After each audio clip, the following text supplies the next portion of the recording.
ಕನ್ನಡ ಕವಿಗಳ ಭಾಷಾ ಪ್ರಜ್ಞೆಯನ್ನು ಗಮನಿಸುವಾಗ ಸಂಸ್ಕೃತದ ಮಹತ್ವವನ್ನು ಕೀಳ್ಗಳೆದು ನೋಡಿದ್ದು ಇಲ್ಲಿಯೇ.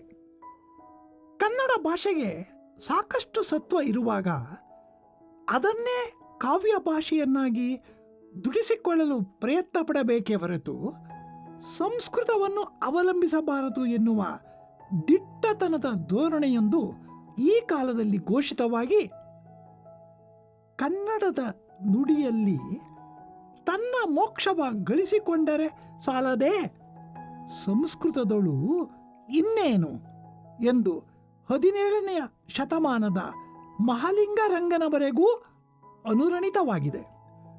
ಈ ಧೋರಣೆಯಿಂದ ಬರೆದ ನಯಸೇನನ ಕಾವ್ಯದ ಭಾಷೆ ಶುದ್ಧ ಕನ್ನಡದ ಒಂದು ಯಶಸ್ವಿ ಪ್ರಯೋಗವಾಗಿದೆ. ಈಗ ಉದ್ಧರಿಸಿದ 2 ಪದ್ಯಗಳ ಭಾಷೆಯನ್ನು ನೋಡಿದರೆ ಸಾಕು, ಅದರ ಭಾಷೆ ಆಡು ಮಾತಿಗೆ ತೀರ ಹತ್ತಿರವಾದದ್ದೆಂಬುದು ಸ್ಪಷ್ಟವಾಗುತ್ತದೆ. ನಯಸೇನನ ಗದ್ಯ ಭಾಷೆಯ ಒಂದು ತುಣುಕನ್ನು ಧರ್ಮಾಮೃತದಲ್ಲಿ ನೋಡಬಹುದು. ಆ ಸಮ್ಯಕ್ ದರ್ಶನಮಿಲ್ಲದೆ ಮುಕ್ತಿಶ್ರೀಯಂ ಪಡೆವೆನ್ ಎಂಬಾತನ್ ಕಣ್ಣಿಲ್ಲದೆ ಕಾಣ್ಬೆನ್ ಎಂಬ, ಮಣ್ಣಿಲ್ಲದೆ ಬೆಳೆವೆನ್ ಎಂಬ, ಸತಿ ಇಲ್ಲದೆ ಸುತರಂ ಪಡೆವೆನ್ ಎಂಬ, ಮತಿ ಇಲ್ಲದೆ ಪರದುಗೈವೆನ್ ಎಂಬ, ಕೇರಿಲ್ಲದೆ ಚಿತ್ರಮನ್ ಬರೆವೆನ್ ಎಂಬ, ನೀರಿಲ್ಲದೆ ಕೂಳನ್ ಅಡುವೆನ್ ಎಂಬ, ಅಂಬಿಲ್ಲದೆ ಬಿಲ್ ಪಿಡಿವೆನ್ ಎಂಬ,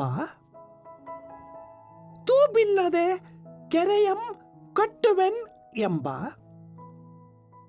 ಕಾಲಿಲ್ಲದೆ ಪರಿವೆನ್ ಎಂಬ, ಕೀಲಿಲ್ಲದೆ ಪಡಿದೆರೆವೆನ್ ಎಂಬ, ಬೈತ್ರಮಿಲ್ಲದೆ ಸಮುದ್ರದೋಳ್ ಪೋಪೆನ್ ಎಂಬ, ಗೋತ್ರಂ ಅರಿಯದೆ ಕೂಸು ಕೊಡುವೆನ್ ಎಂಬ, ಕಿವಿ ಇಲ್ಲದೆ ಕೇಳ್ವೆನ್ ಎಂಬ, ಸವಿ ಇಲ್ಲದೆ ಉಣ್ಣೆನ್ ಎಂಬ, ಕೈಯಿಲ್ಲದೆ ಬೇಲಿ ಇಕ್ಕುವೆನ್ ಎಂಬ, ಬಾಗಿಲಿಲ್ಲದೆ ಹೋಗುವೆನ್ ಎಂಬ, ಧನಮಿಲ್ಲದೆ ಅಧಿಕನ್ ಎಂಬ, ವಾಹನಂ ಇಲ್ಲದೆ ಏರುವೆನ್ ಎಂಬ, ನಾಲಿಗೆ ಇಲ್ಲದೆ ನುಡಿವೆನ್ ಎಂಬ, ಪರುಗೋಲಿಲ್ಲದೆ ತೊರೆಯಂ ಪಾಯ್ವೆನ್ ಎಂಬ, ಪಚ್ಚ ಪಸಿಯ ಯಗ್ಗನಂ ಪೋಲ್ಕುಂ. ಇದು ನಯಸೇನನ ಶುದ್ಧ ಕನ್ನಡ. ಅಂದಿನ ಜನಭಾಷೆಯ ನಾಣ್ಣುಡಿ ಜಾಣ್ನುಡಿಗಳಿಂದ ಇಡಿಕಿರಿದು ತುಂಬ ಆತ್ಮೀಯವಾದ ರೀತಿಯೊಂದನ್ನು ಪರಿಚಯ ಮಾಡಿಕೊಡುತ್ತದೆ. 12ನೇ ಶತಮಾನದ ಮೊದಲಲ್ಲಿ ನಯಸೇನ ಕನ್ನಡ ಭಾಷೆಯನ್ನು ಹದಗೊಳಿಸಿದ ಈ ಪ್ರಯೋಗ ಇವನ ನಂತರದ 50 ವರ್ಷಗಳ ಅವಧಿಯಲ್ಲಿ ಆರಂಭವಾದ ವಚನಕಾರರ ವಚನಗಳ ಭಾಷೆಗೆ ಪ್ರೇರಣೆಯಾಗಿದ್ದಿರಲೂಬಹುದು. ನಯಸೇನನ ಧೋರಣೆ ವಚನಕಾರರಿಂದ ಅಭಿವ್ಯಕ್ತಿಯ ರೂಪವನ್ನೇ ಬದಲಾಯಿಸುವುದರ ಮೂಲಕ ವ್ಯಕ್ತವಾಯಿತು. ನಯಸೇನ ಭಾಷೆ ಬದಲಾಗಬೇಕೆಂದು ಹೇಳಿದರೂ ಹಾಗೆ ಬದಲಾದ ಭಾಷೆಗೆ ಅಭಿವ್ಯಕ್ತಿಯ ಹೊಸರೂಪವೊಂದನ್ನು ನಿರ್ಮಿಸಿಕೊಳ್ಳಲಿಲ್ಲ. ಯಾಕೆಂದರೆ ಅವನು ಅನುಸರಿಸಿದ್ದು ಮಾರ್ಗ ಕಾವ್ಯ ಪದ್ಧತಿಯ ರೂಪವಾದ ಚಂಪುವನ್ನೇ. ಆದರೆ ವಚನಕಾರರು ಮಾತ್ರ ಅದುವರೆಗೂ ಪರಿಚಿತವಾದ ಚಂಪೂ ರೂಪವನ್ನೇ ತಿರಸ್ಕರಿಸಿ ವಚನಗಳೆಂಬ ಮುಕ್ತ ಛಂದಸ್ಸಿನ ಗದ್ಯದ ಲಯ ಉಳ್ಳ ಆದರೆ ಪದ್ಯಗಂಧಿಯಾದ ರೂಪವೊಂದನ್ನು ಆವಿಷ್ಕಾರ ಮಾಡಿಕೊಂಡರು. ಭಾಷೆಯ ಬಗ್ಗೆ ಇವರು ಹಿಂದಿನ ಕವಿಗಳಂತೆ ಯಾವ ಧೋರಣೆಯನ್ನೂ ಎತ್ತಿ ಹೇಳಲಿಲ್ಲ. ಅದಕ್ಕೆ ಕಾರಣ ಅವರು ತಾವು ಬರೆಯುತ್ತಿರುವುದು ಸಾಹಿತ್ಯ ಎಂದು ಅಂದುಕೊಳ್ಳಲೇ ಇಲ್ಲ. ಧರ್ಮ ಪ್ರಸಾರವೇ ಪ್ರಧಾನವಾದ ಅವರಿಗೆ ಸಾಮಾನ್ಯ ಜನತೆಯೊಂದಿಗೆ ಸಂಪರ್ಕವನ್ನು ಸ್ಥಾಪಿಸಿಕೊಂಡು ತಿಳಿಯ ಹೇಳಲು ವಚನದಂತಹ ಎಂದರೆ ಮಾತನಾಡಿದಂತಿರುವ ಭಾಷಾರೂಪವನ್ನು ಅನುಸರಿಸುವುದು ಒಂದು ಅವಶ್ಯಕತೆಯಾಯಿತು.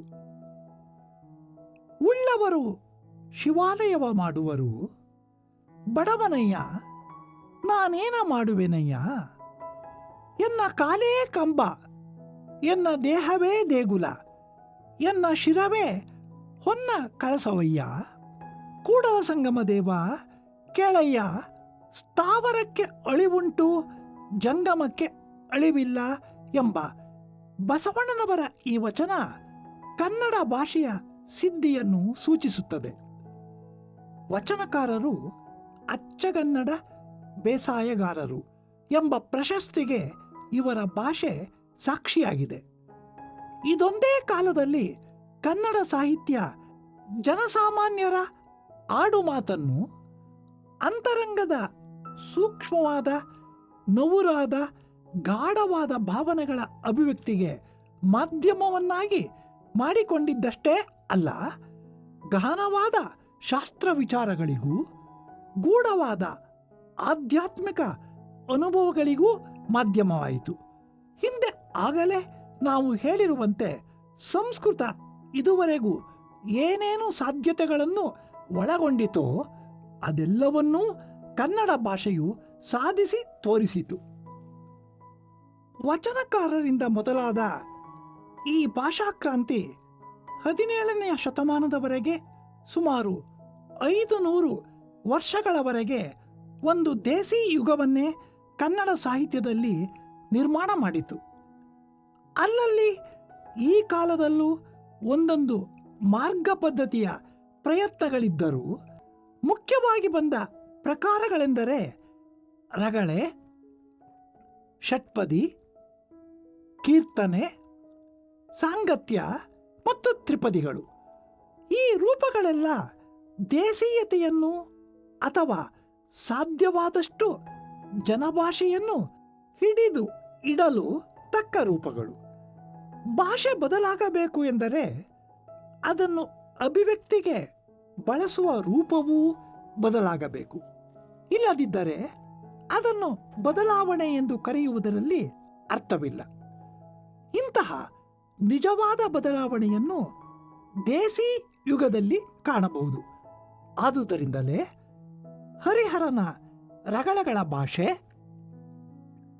ರಾಘವಾಂಕ ಕುಮಾರವ್ಯಾಸರ ಷಟ್ಪದಿಯ ಭಾಷೆ, ಹರಿದಾಸರ ಕೀರ್ತನೆಗಳ ಭಾಷೆ, ರತ್ನಾಕರ ನಂಜುಂಡ ಇವರ ಸಾಂಗತ್ಯದ ಭಾಷೆ, ಸರ್ವಜ್ಞನ ತ್ರಿಪದಿಗಳ ಭಾಷೆ, ಇವುಗಳಲ್ಲಿ ಈ ಬದಲಾವಣೆ ಎದ್ದು ಕಾಣುತ್ತದೆ.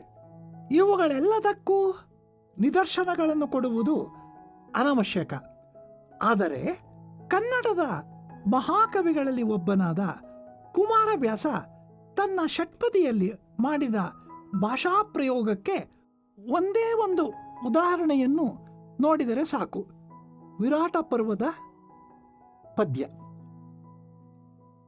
ಬಸುರ ಬಗೆವೆನು ಕೀಚಕನ, ನಸು ಮಿಸುಕಿದೊಡೆ ವೈರಾಟ ವಂಶದ ಹೆಸರ ತೊಡೆವೆನು, ನಮ್ಮನರಿದೊಡೆ ಕೌರವ ವ್ರಜವ ಕುಸಿರಿದರಿವೆನು, ಭೀಮ ಕಷ್ಟವನು ಎಸಗಿದನು ಹಾ ಎಂದರಾದೊಡೆ ಮುಸುಡನ್ ಅಮರಾದ್ರಿಯಲಿ ತೇವೆನು ದೇವಸಂತತಿಯ.